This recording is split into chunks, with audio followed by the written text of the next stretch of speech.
안녕하세요. 결혼생활 4년 만에 남편과 이혼한 30대 여성입니다. 인정하고 싶지 않지만 아까운 청춘을 남편 같은 사람을 만나서 참으로 부질없이 보낸 것 같아요. 물론 눈에 넣어도 아프지 않을 우리 딸을 생각하면 엄마로서 이런 말을 한다는 게 미안하지만 처음부터 남편을 만나지 않았다면 우리 딸도 이렇게 이혼 가정이니 편모 가정이니 그런 소리 들으며 자랄 필요도 없었을 텐데 그래서 더 미안한 마음만 드네요. 솔직히 이혼을 결심하기까지 그 과정이 쉽지만은 않았습니다. 이혼녀라는 딱지를 달고 혼자 딸을 키울 생각을 하니까 눈앞이 캄캄했거든요. 남편한테서 양육비나 제때 받을 수 있을지 그것도 걱정이었고요. 그래서 비록 제가 안정적인 직장을 다니고 있기는 했어도 몇 푼이라도 더 받아내야겠다는 생각뿐이었어요. 사실 남편이 완벽한 사람은 아니었지만 그래도 이렇게 이혼까지 하게 될 줄은 몰랐습니다. 어떻게 보면 저희가 이혼하게 된 불씨를 던진 사람은 남편이 아닌 시동생이거든요. 그리고 시동생 이야기를 하려면 일단 남편 이야기를 안 할 수가 없네요. 제가 남편하고 처음 만났을 당시 저는 32로 저 하나 아껴주고 가정에 책임감이 있는 그런 남자를 만나 결혼하고 싶었어요. 그리고 제 눈에는 남편이 딱 그런 사람으로 보였습니다. 비록 모아둔 돈은 많이 없었지만 시어머니와 시동생들에게 다정한 아들이자 오빠였고 듬직한 가장 노릇을 하는 사람이었으니 자기 가정이 생겨도 최선을 다하겠구나 싶었달까요. 그런데 지금에서야 생각해보면 헛똑똑이도 그런 헛똑똑이가 없었네요. 남의 집 기둥뿌리는 뽑아오는 게 아닌데 그걸 뽑아왔으니까요. 남편은 이남일녀 중 장남으로 경제적으로 녹록치 않은 집안에서 자랐다고 들었습니다. 시아버지라고 불러도 될지 모르겠는 게 남편은 늘 그 사람이라고 칭하거든요.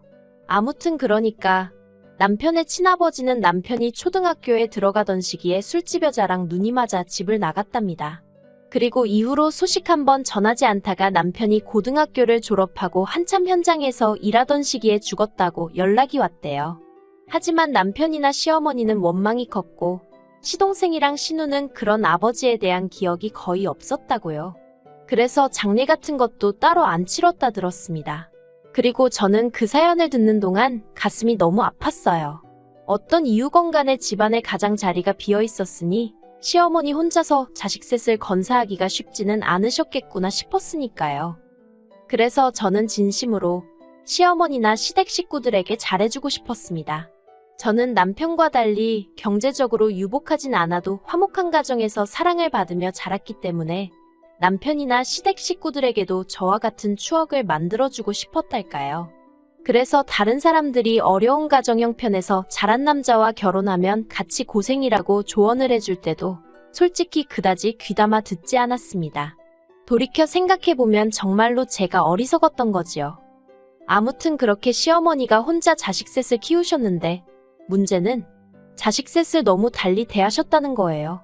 일단 신우는 막내임에도 불구하고 딸이라서 그런 건지 솔직히 시어머니 속을 누가 알겠습니까만 어쨌든 차별을 엄청나게 당했던 모양이에요.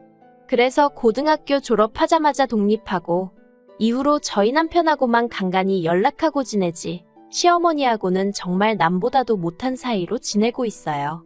그리고 제 이혼의 시발점인 시동생에 대해서 이야기를 해보자면요.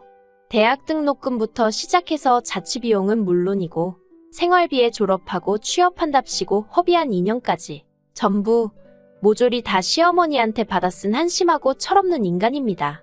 그리고 이걸 제가 어떻게 알게 되었냐면 시동생이 자기 입으로 자기는 그때까지 아르바이트 한 번 안 해봤다면서 무슨 자랑하듯 이야기를 했기 때문이지요.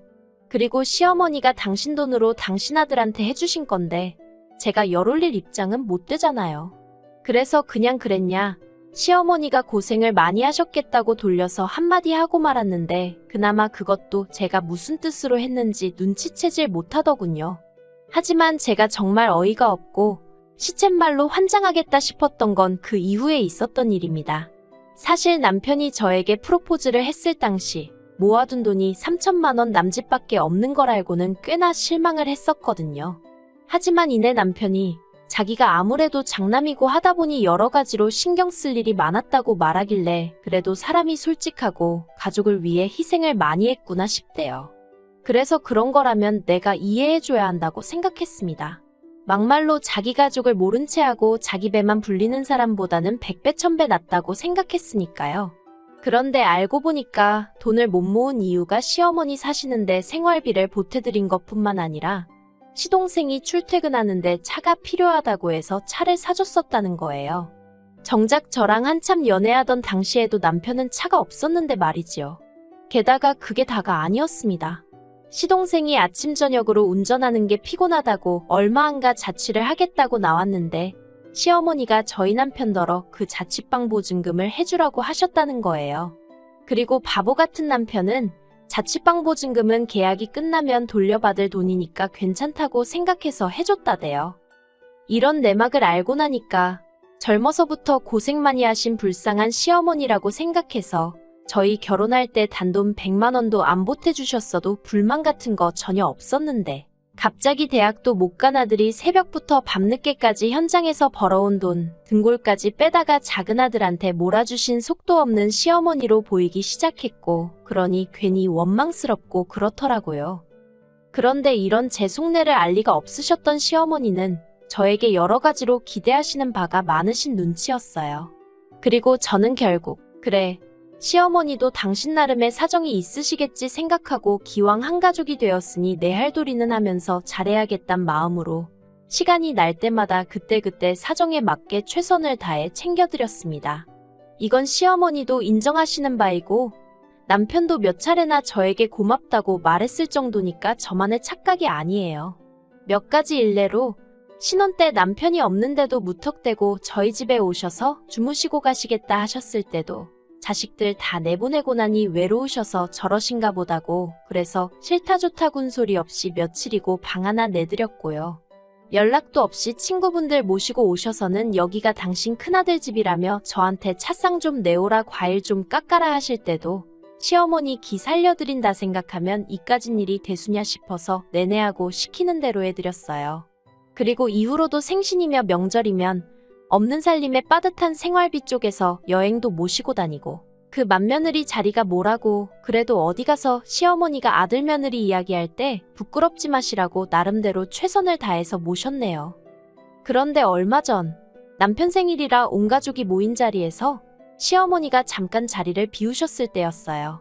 시동생이 저더러 이제 자기도 돈 좀 벌고 하니까 시어머니 앞으로 경차라도 한 대 뽑아드릴까 생각 중이랍니다.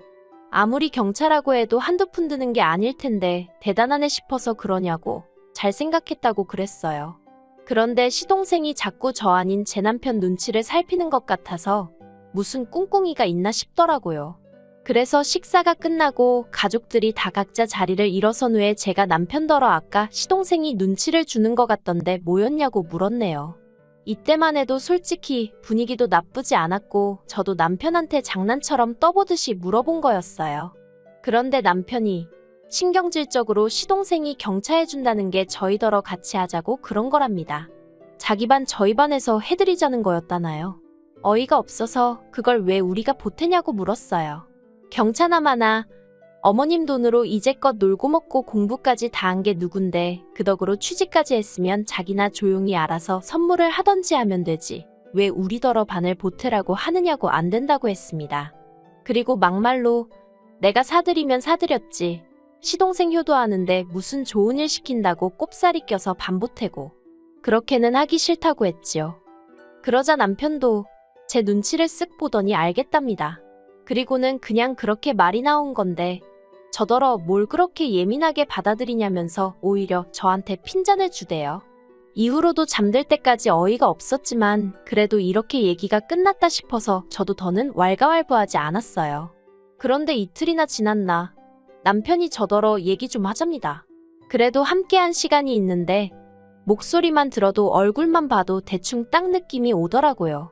그리고 아니나 다를까 남편이 한다는 말이 자기가 곰곰이 생각해봤는데 시동생이 효도할 때 같이 하는 게 뭐가 어떻냐입니다. 막말로 우리가 차를 사드릴 형편이 되는 것도 아닌데 이참에 같이 효도하면 오히려 좋은 거 아니냐대요. 그래서 제가 그러니까 왜 이 시점에 뜬금없이 어머님한테 차를 사드려야 하는 거냐고 따졌어요. 그랬더니 그 연세 되도록 자기 차 한 대 못 가져본 사람이 저희 시어머니밖에 없을 거라면서 저더러 시어머니가 지하철 타고 버스 타고 아들네 오는 걸 보면 가슴 아프고 그러지 않냐입니다. 정말 황당하기 짝이 없더라고요. 그래서 저도 가슴 아프고 말고 할 게 뭐가 있냐고, 다들 자기 형편에 맞춰서 사정에 맞춰서 사는 거지. 그리고 자동차라는 게 사기만 하면 거기서 끝이냐고, 보험료 내야지 유지비 들지, 기름값은 어떻게 하실 건데 하고는 막 따졌네요. 그러자 남편이 자기 어머니 형편이 어떻길래 그런 소리를 하냐면서 저한테 막 삿대질까지 하는 거예요. 그리고 그런 남편의 모습을 보고 있자니 진짜 깝깝하고 열받고 어처구니도 없고 저 인간은 속도 없나 싶어서, 당신은 그렇게 어머님한테 뒷바라지는커녕 제대로 된 대접도 못 받으면서 시동생한테 돈도 한번 뜯겼으면 됐지 또 뜯기고 싶어서 그러냐고, 정말 뭐 느끼는 게 없냐고 화를 냈습니다. 그랬더니 결혼 전에 있던 일이고 못 받아도 자기가 못 받았는데 왜 네가 난리냐면서 오히려 저를 이상한 사람으로 몰아가더군요. 그리고 그 순간 저는 망치로 머리를 한 대 맞은 듯 했습니다. 저는 남편과 제가 평생을 함께할 운명이니까 남편 일이 제 일이고 제 일이 남편 일이라고 생각했으니까요. 그래서 남편의 힘들고 어려웠던 시절마저 제가 감싸주려고 했는데 남편 본인이 저더러 필요 없다고 말한 거나 마찬가지였지요. 그래서 제가 남편더러 그럼 당신 능력으로 경찰을 해드리던지 버스를 사드리던지 마음대로 해라, 대신 앞으로 나는 시댁일에서 신경 끄겠다 했습니다. 나는 친정에 잘할 테니 당신은 당신 집에 잘하라고요. 그랬더니 남편이 자기는 일 때문에 바빠서 그렇게는 못한답니다. 그래서 그건 당신 사정이지 하니까 남편이 저더러 너는 맏며느리잖아 하고는 소리를 빽 지르는 거예요. 그리고 그 순간 아, 이 인간은 내가 뼈 빠지게 며느리 도리하는 건 좋으면서 어쩌다 내 목소리 한 번 내는 건 용납이 안 되는가 보다 싶은 게 더는 이렇게 살면 안 되겠다 싶대요. 그래서 제가 남편에게 그럼 나는 이 집에서 뭐냐고, 어머님 비위나 맞춰드리는 사람이냐고, 그런 거면 더는 그 짓거리도 못하겠다고 이혼하자 했습니다. 그랬더니 남편도 한다는 소리가 그까짓 거 경차 돈반 보태는 거 1000만 원이면 뒤집어 쓸 건데 그깟 돈 때문에 집안 분란을 일으키고 시어머니 가슴에 대못을 박았다면서 자기야말로 저랑은 못 살겠답니다. 저한테 너무 실망했다나요. 그리고는 한다는 소리가 이혼 소리는 제 입에서 먼저 나왔으니까 제가 위자료를 줘야 된대요. 우리 딸이 아빠 없이 자라게 된 것도 전부 다 저 때문이라면서 그 어린 애한테 너는 엄마 때문에 이제 아빠 못 보고 사는 거야, 그 소리를 몇 번이나 하는 게 아니겠어요. 정말 또라이도 저런 또라이가 있나 싶어서 결국 그 길로 애 데리고 친정으로 나왔습니다.